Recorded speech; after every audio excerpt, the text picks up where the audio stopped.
안녕하세요. 챕터 5 파트 2 비디오 업로드와 파일 검증입니다. 지난 5-1 영상에서 전체 아키텍처를 그렸다면 이번 영상에서는 드디어 실제 코드를 작성합니다. 오늘의 목표는 단 하나입니다.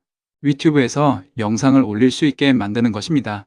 업로드 버튼 클릭, 파일 검증, DB 저장, 화면 확인. 이 흐름이 끝나면 여러분 컴퓨터에서 실제로 동작하는 영상 업로드 서비스가 완성됩니다. 오늘 순서는 4단계입니다. 유스케이스 정의, 프로젝트 초기 설정, 업로드 보안 구현, 테스트와 화면 연결 하나씩 진행하겠습니다. 코드를 작성하기 전에 항상 누가 무엇을 할 수 있는가부터 정리합니다. 이것이 없으면 나중에 권한 오류가 연달아 발생합니다. 화면에 보이는 유스케이스 다이어그램은 직접 그린 것이 아닙니다. 커서에게 프롬프트로 요청해서 머메이드로 그린 것입니다. 비회원, 일반 사용자, 콘텐츠, 제작자 3단계로 나누고 상속 구조로 표현해달라고 했더니 이 다이어그램이 나왔습니다. 이 한 장이 이번 프로젝트에서 만들어야 할 기능 목록 전체입니다. 개발을 시작하기 전에 이 그림을 머릿속에 넣어두시면 코드를 작성할 때 방향을 잃지 않습니다. 상속, 이네러턴스라는 단어를 잠깐 살펴보겠습니다. 영어로 이네럿, 라틴어 HEREDITARE에서 왔습니다. 상속자, 후계자, 유언장으로 재산을 물려받는다는 뜻입니다. 객체 지향 프로그래밍에서 상속 개념은 1960년대 시뮬라 언어에서 처음 등장했는데 개념 자체는 바로 이 법적 상속에서 빌려온 것입니다. 부모가 가진 것을 자식이 그대로 물려받고 추가로 더 가질 수 있습니다. 우리 코드에서도 동일합니다. 비회원이 할 수 있는 것을 일반 사용자가 전부 물려받고 일반 사용자가 할 수 있는 것을 크리에이터가 전부 물려받습니다. 이것이 실제 코드에서는 플라스크의 로그인, required 데코레이터로 구현됩니다. 이 데코레이터가 붙은 라우트는 로그인하지 않으면 접근이 차단됩니다. 크리에이터 전용 기능에는 여기에 추가 권한 체크가 붙습니다. 이 3단계 구조는 이후 코드 전반에 계속 등장합니다. 지금 기억해 두시면 뒷부분이 훨씬 이해하기 쉽습니다. 개념 정리가 됐으면 이제 실제 환경을 세팅합니다. 총 4단계이며 약 10분이면 완료됩니다. 1단계는 폴더 생성과 커서 열기입니다. C 드라이브 유튜브 폴더 안에 CHO 폴더를 만들고 커서로 엽니다. 2단계는 가상환경 생성과 활성화입니다. 가상환경이 필요한 이유를 잠깐 설명하겠습니다. 버추얼, 라틴어 virtualris에서 온 단어입니다. 실질적으로 존재하지만 형태가 없는 이라는 뜻입니다. 파이썬에서 VMV는 2012년 파이썬 3.3에 공식 탑재됐습니다. 가상환경이 필요한 이유는 충돌 방지입니다. 프로젝트 A는 플래스크 2.0이, 프로젝트 B는 플래스크 3.0이 필요할 때 가상환경 없이 한 컴퓨터에 설치하면 버전이 충돌합니다. 각 프로젝트마다 독립된 라이브러리 공간을 갖는 것, 그것이 가상환경입니다. 3단계는 pip install -a requirements txt입니다. requirements txt는 요리 재료 목록과 같습니다. 이 파일 하나만 있으면 어디서든 필요한 라이브러리를 한 번에 설치할 수 있습니다. 협업할 때 내 컴퓨터에선 되는데 너 컴퓨터에선 안 돼? 문제의 90%가 라이브러리 버전 불일치입니다. requirements txt가 그것을 방지합니다. 4단계는 이전 작업물 병합과 서버 실행입니다. 이제 직접 커서에서 진행해 보겠습니다. 슬라이드 설명은 여기까지이고 이제 커서에서 직접 환경을 구성해 보겠습니다. 커서 터미널을 열겠습니다. 단축키는 컨트롤 팩틱입니다. 현재 경로가 CHO 폴더인지 확인한 뒤 가상환경을 생성하겠습니다. py-3.13-m vmv를 입력합니다. 잠시 기다리면 왼쪽 파일 트리에 vmv 폴더가 생성됩니다. include, lib, scripts 폴더가 보이면 정상입니다. 이제 가상환경을 활성화합니다. vmv scripts activate를 입력합니다. 터미널 앞에 vmv가 붙으면 활성화 성공입니다. 이것이 없는 상태로 라이브러리를 설치하면 전역 환경에 설치되니 반드시 확인하세요. 파이썬 3.13 사용자는 pip을 먼저 업그레이드해야 합니다. python-m pip install upgrade pip를 입력합니다. 이것을 생략하면 이후 일부 라이브러리 설치에서 오류가 날 수 있습니다. 이제 지난 챕터에서 작업한 requirements.txt 파일을 CHO 폴더에 복사 후 패키지를 설치합니다.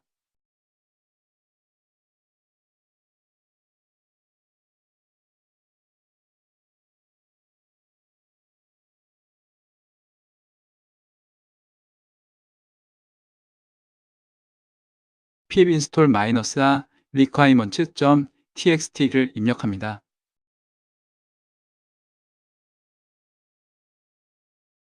설치가 진행됩니다. 이 한 줄 명령어로 프로젝트에 필요한 모든 라이브러리가 설치됩니다.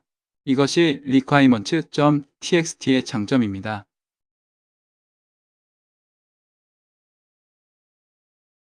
설치가 완료됐으면 이전 챕터에서 작업한 앱 폴더와 테이블, SQL 파일을 CHO 폴더에 복사합니다.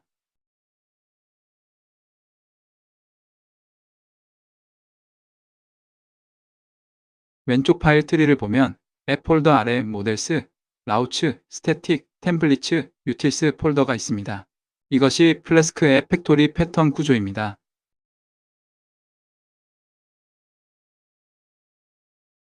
서버를 실행해 보겠습니다. 플래스크 런을 입력합니다. 러닝 온으로 시작하는 주소가 보이면 정상입니다. 해당 주소를 컨트롤 누른 상태에서 클릭합니다. 브라우저에서 확인해 보겠습니다. 메인 화면이 로딩됩니다. 유튜브 로고와 영상 카드들이 보입니다. 지금 업로드 버튼을 눌러보면 아무것도 동작하지 않습니다. 파일을 저장하는 로직이 아직 없기 때문입니다. 지금부터 그것을 만들겠습니다.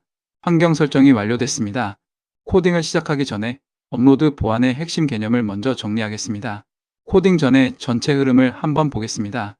이 순서도가 오늘 구현할 로직의 전부입니다. 왼쪽부터 보면 사용자가 파일을 선택해 업로드 버튼을 누릅니다. 브라우저가 포스트로 스튜디오 업로드로 요청을 보냅니다. 스튜디오 PY가 받아서 파일 검증을 수행합니다. 검증 실패 시에는 에러 메시지를 보내고 폼으로 돌려보냅니다. 검증 성공 시에는 세 단계가 순서대로 처리됩니다. 안전한 파일명으로 변환, 파일 저장소에 저장, DB에 비디오 레코드 삽입, 그리고 성공 메시지와 함께 스튜디오 페이지로 리다이렉트 됩니다. 이 흐름이 머릿속에 있으면 코드를 작성할 때 방향을 잃지 않습니다. 커서에게 요청할 때도 이 흐름대로 설명하면 됩니다. 이 순서도에서 검증 단계에 해당하는 것이 바로 3중 방어막입니다. 확장자 검사, 파일 크기 제한, 파일명 소독, 이 세 가지를 지금부터 하나씩 설명하겠습니다. 파일 업로드는 단순해 보이지만 웹 보안에서 가장 위험한 기능 중 하나입니다. 서버로 직접 파일을 전송하는 행위이기 때문입니다. 취약점을 뜻하는 vulnerability는 라틴어 vulnerar이 상처를 입히다에서 왔습니다. 1990년대 인터넷이 확산되면서 소프트웨어 보안 용어로 자리 잡았습니다. 오늘 우리가 막아야 할 보안 위협은 세 가지입니다. 첫 번째는 악성 스크립트 실행입니다. 해커가 mp4인 exe나 파이썬 스크립트 파일을 올려 서버를 장악하는 방식입니다. 2001년 코드 레드웜 바이러스가 이 방식으로 파일 처리 취약점을 악용했습니다. 해결책은 허용 확장자 화이트리스트입니다. mp4, AVI, MOV, MKV만 통과시킵니다. 두 번째는 서버 용량 초과입니다. 수십 기가 파일을 무한정 업로드해 서버 저장 공간을 고갈시키는 방식입니다. 서비스 거부 공격, 도스의 변형입니다. 해결책은 파일 크기 제한입니다. 영상 500메가, 썸네일 5메가로 설정합니다. 세 번째는 파일 덮어쓰기입니다. 시스템 파일과 동일한 이름으로 업로드해 중요 파일을 훼손하는 방식입니다. 조용히 일어나기 때문에 원인을 찾기가 특히 어렵습니다. 해결책은 UUID로 파일명을 완전히 교체하는 것입니다. 이 세 가지를 막는 것이 3중 방어막입니다. 오늘 코드에서 직접 구현합니다. 코드 작성 전에 웹의 기본 원리를 하나 짚겠습니다. 커서에게 정확한 지시를 내리려면 이것을 알아야 합니다. HTTP는 하이퍼텍스트 트랜스퍼 프로토콜의 약자입니다. 1989년 팀 버너스리가 CERN 연구소에서 연구 논문 공유를 목적으로 발명했습니다. 지금은 모든 웹의 통신 기반입니다. HTTP 메서드 중 포스트는 우편으로 보내다는 뜻입니다. 데이터를 HTTP 바디라는 봉투 안에 담아서 서버로 보내는 방식입니다. URL에 데이터가 노출되는 것과 달리 바디에 담기 때문에 기본적인 보안성이 있고 대용량 파일도 전송할 수 있습니다. 그런데 일반 포스트로는 파일을 보낼 수 없습니다. 여기서 등장하는 것이 멀티파트 폼 데이터입니다. 멀티파트는 여러 파트로 나눈다는 뜻입니다. 1992년 이메일 첨부 파일 전송 표준인 MIME에서 처음 정의됐습니다. 텍스트 제목과 mp4 파일을 하나의 박스에 묶어서 전송하는 방식입니다. 중요한 점이 있습니다. HTML 폼에서 ENCTYP 멀티파트 폼 데이터가 빠지면 서버에 파일 이름만 도착하고 파일 내용은 전달되지 않습니다. 이것이 초보자들이 가장 많이 만나는 업로드 오류입니다. 파일명 소독, 세니타이제이션에 대해 설명하겠습니다. 디렉토리 트래버설 어택, 디렉터리 탐색 공격입니다. 디렉토리는 컴퓨터의 폴더, 트래버설은 라틴어 TRANSVERSALIS에서 본말로 가로지르다는 뜻입니다. 파일 시스템의 폴더 구조를 타고 허가받지 않은 영역으로 이동하는 해킹 기법입니다. 2001년 님다웜이 이 방식으로 IIS 서버를 공격한 사례가 있습니다. 핵심은 이 두 글자입니다.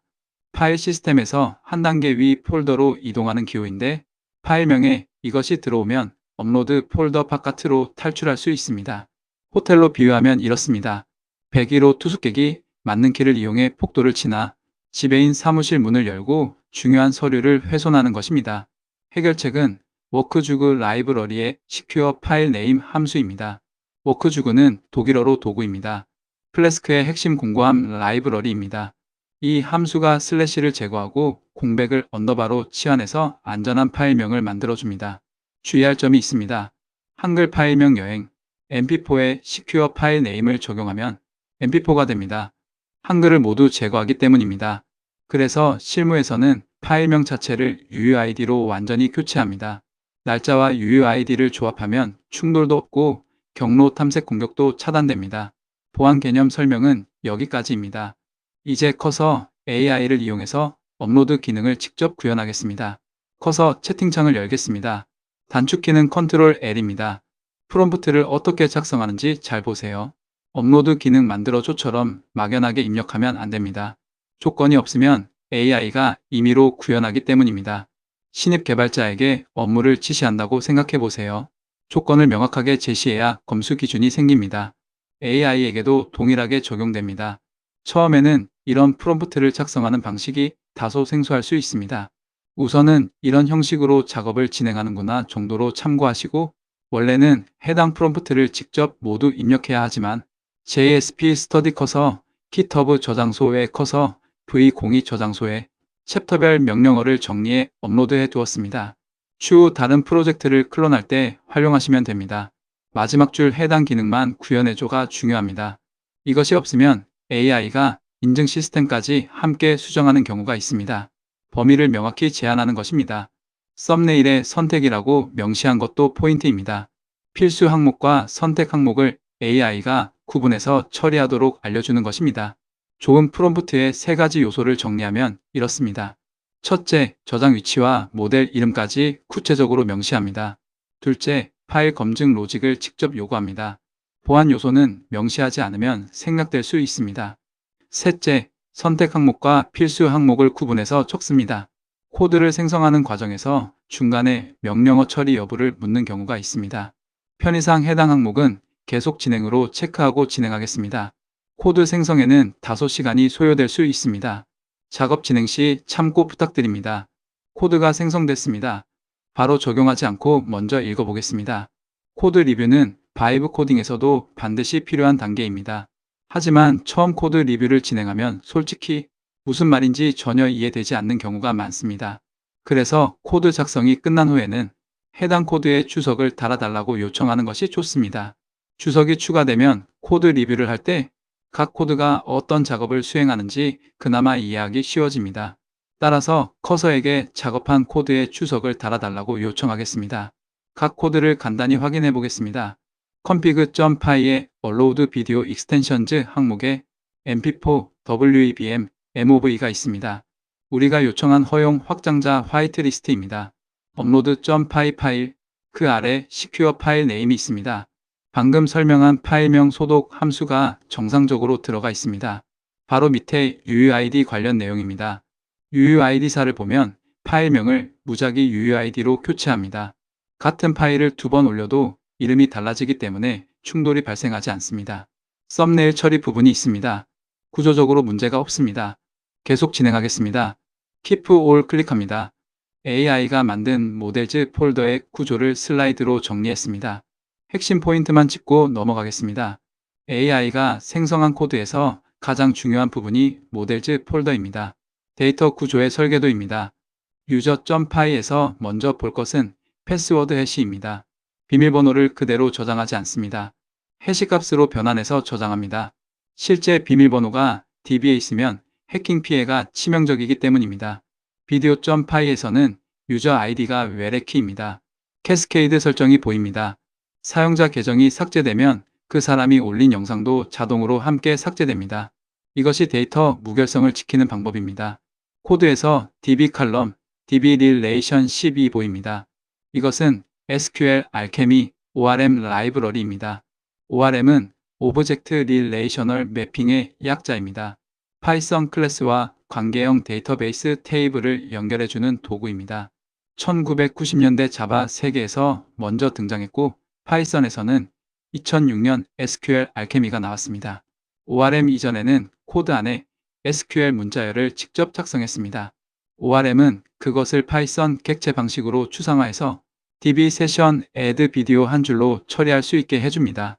이제 다시 커서로 돌아가서 단위 테스트를 진행하겠습니다. 모델 분석은 여기까지이고 이제 단위 테스트, DB 확인, 화면 연결을 순서대로 진행하겠습니다. 기능을 만들었으면 테스트를 먼저 합니다. 화면을 만들기 전에 로직이 제대로 동작하는지 확인하는 것이 단위 테스트, 유닛 테스트입니다.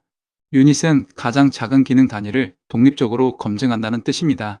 1970년대 소프트웨어 공학에서 체계화된 개념이고 파이썬의 파이테스트는 2004년에 등장해 지금은 파이썬 테스트의 표준입니다. 브라우저에서 파일을 직접 올려 확인하는 방법은 10번이면 30분 이상 걸립니다. 파이테스트로 하면 1초입니다. 100배 빠릅니다. 실행 방법 자체를 AI에게 물어보는 것도 완전히 유효합니다. 모든 명령어를 외울 필요가 없습니다.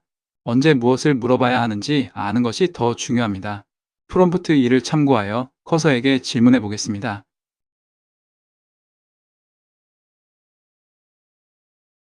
추가로 지금 만든 기능이 정상적으로 동작하는지 확인하기 위해 단위 테스트 코드를 작성해 달라고 요청하겠습니다. pytest-b를 실행하겠습니다. 초록색 패스드 글자가 보입니다. 20개 테스트 전부 통과했습니다. 이 초록 글자가 의미하는 것은 명확합니다. 내 코드가 정의한 규칙을 지킨다는 증명입니다. 코드에 대한 신뢰도가 생기는 순간입니다. 파이테스트 통과를 확인했으면 이제 DB를 직접 열어봅니다. 코드가 흐른 자리에 데이터가 남아야 진짜 완성입니다. 왼쪽 파일 트리에서 인스턴스 폴더를 열면 위튜브, DB 파일이 있습니다. SQLite 뷰어로 열어보겠습니다. 커서 IDE의 확장 프로그램 익스텐션 메뉴에서 설치를 진행합니다. 그리고 위튜브.db 파일을 클릭하면 데이터베이스 파일이 열립니다. 왼쪽에 비디오즈 테이블이 보입니다. 비디오즈 테이블을 클릭합니다. ID, 타이틀, 비디오 파일, 이름, 썸네일 파일, 이름 유저 아이디 컬럼이 모두 있습니다. 비디오 파일 이름을 보면 UUID로 된 파일명이 들어 있습니다. UUID 변환이 정상적으로 구현된 것입니다. 유저 아이디가 1입니다. 현재는 유저즈 테이블이 아직 생성되지 않은 상태이므로 외래키가 실제로 연결되어 있지는 않습니다. 다만 이후 유저즈 테이블이 생성되고 해당 테이블의 ID 값을 참조하도록 설정하면 유저 아이디는 유저즈 테이블의 아이디를 가리키는 외래키로 사용할 수 있습니다. 이제 마지막 단계입니다. 백엔드 로직에 화면을 연결합니다. 플래스크의 템플릿 엔진인 진자2를 사용합니다. 진자2는 일본 신사를 뜻하는 JINJA에서 이름을 따왔습니다. 장고 템플릿에서 영감을 받아 2008년에 만들어졌고 플래스크와 함께 파이썬 웹의 표준 템플릿 엔진이 됐습니다. 진자2에서 이중 중괄호 베리어벌 이 파이썬 변수를 HTML에 출력하는 문법입니다. 편지 봉투에 수신인 이름을 적는 칸과 같습니다. GitHub 사이트에 업로드된 프롬프트 3번을 참고합니다. 이 한 줄 프롬프트가 많은 작업을 처리합니다. AI가 템플릿 파일에서 라우트 이름을 찾아서 urlfor 함수로 백엔드와 연결해 줍니다. 적용하고 서버를 재시작합니다. 컨트롤 C로 기존 실행을 종료한 후 터미널에 플래스크 런 명령어를 입력합니다. 터미널에서 러닝 온 주소 이 부분을 컨트롤 키를 누른 상태에서 왼쪽 클릭합니다. 기본 웹브라우저로 이동합니다. 커서에는 내장 브라우저가 있습니다. 단축키는 컨트롤 시프트 B입니다. 이것이 매우 편리한 이유가 있습니다. 상단의 요소 선택 아이콘을 클릭하고 화면 요소를 클릭하면 채팅창에 해당 HTML 요소가 자동으로 참조됩니다. 수정하고 싶은 디자인 요소를 클릭하고 프롬프트를 입력하면 수천 줄 코드 중에서 정확한 위치를 찾아서 수정해 줍니다. 코드 위치를 몰라도 됩니다. 화면에서 클릭하면 됩니다. 헤더의 유튜브 로고 부분을 수정해 보겠습니다. 최신 동영상, 정렬, 인기 태그 부분도 클릭 시 빨간 배경에 흰 글씨로 변경해 보겠습니다. 현재 업로드 폼이 보이지 않아 로그인 기능 개발 전까지는 기본 아이디 1 계정으로 스튜디오에 바로 진입할 수 있도록 수정 요청하겠습니다. 이제 실제 동작 테스트를 합니다. 스튜디오 화면 배치에서 어색한 부분은 5.4 스튜디오 단계에서 수정하겠습니다. 샘플 이미지와 비디오는 GitHub 사이트의 자료를 활용하도록 하겠습니다. 파일 선택에서 mp4 파일을 선택합니다. 업로드 폼에 제목과 설명을 입력합니다. 썸네일 이미지도 선택합니다.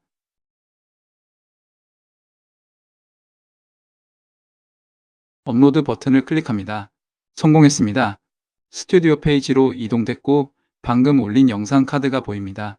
업로드, 파일 검증, DB 저장, 화면 표시까지 전체 흐름이 완성됐습니다. 이번엔 보안 테스트입니다.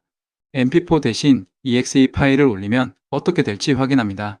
파일 이름을 멀리셔스 exe로 바꿔서 업로드합니다. 허용되지 않는 파일 형식입니다. 메시지가 표시됩니다. 우리가 구현한 허용 확장자 화이트리스트가 정상 작동하는 것입니다. 파일 크기 초과와 이상한 파일명도 동일하게 차단됩니다. 3중 방어막이 모두 작동하고 있습니다. 마지막으로 작업 내역을 문서화합니다. AI와 함께 작업하다 보면 무엇을 만들었는지 놓치기 쉽습니다. 그래서 작업이 끝날 때마다 문서와 프롬프트를 실행합니다. 커서에게 현재까지의 작업 내역을 톡스 폴더에 정리해달라고 요청합니다. 그리고 파일명은 순서에 맞게 넘버링을 추가하고 한글 파일명으로 작성해달라고 요청하겠습니다. 톡스 폴더에 1작업 내역, 2 프로젝트 구조, 3 실행 및 운영 같은 형태로 마크다운 파일이 생성됩니다. 이것이 나중에 코드 수정 시 길잡이가 되고 다른 사람에게 인수인계할 때도 유용합니다. 체계적인 유지 보수는 이 작은 기록에서 시작됩니다. 라이브 시연은 여기서 마칩니다. 슬라이드로 돌아가서 오늘 내용을 정리하겠습니다. 첫째, 유스케이스, 비회원, 일반 사용자, 크리에이터의 상속 구조. 이 구조가 로그인, 리콰이어드 코드로 직접 반영됩니다. 둘째, 프로젝트 초기 설정, venv 생성, 리과이먼츠, txt 설치, 기존 파일 복사, 플래스크 런. 이 4단계가 모든 플래스크 프로젝트의 시작입니다. 셋째, 3중 보안, 확장자 화이트리스트, 파일 크기 제한, UUID 파일명 변환, 파일 업로드가 있는 곳에는 이 세 가지가 항상 함께 필요합니다. 넷째, 개발 루틴, AI 프롬프트, 기능 구현, 파이 테스트, 단위 테스트, DB 확인, 화면 연결. 이 루틴이 몸에 배면 어떤 기능도 체계적으로 만들 수 있습니다. 오늘 영상 업로드가 실제로 동작하는 것을 확인했습니다. 코드를 처음부터 직접 작성하지 않았지만 보안까지 갖춘 업로드 시스템이 완성됐습니다. 이것이 바이브 코딩의 핵심이고 어떻게 물어볼지 아는 것이 진짜 실력입니다. 다음 시간은 태그 시스템입니다. 해시태그가 어떻게 파싱되어 저장되고 연관 영상 추천까지 구현되는지 함께 만들어 봅니다. 수고 많으셨습니다. 다음 영상에서 뵙겠습니다.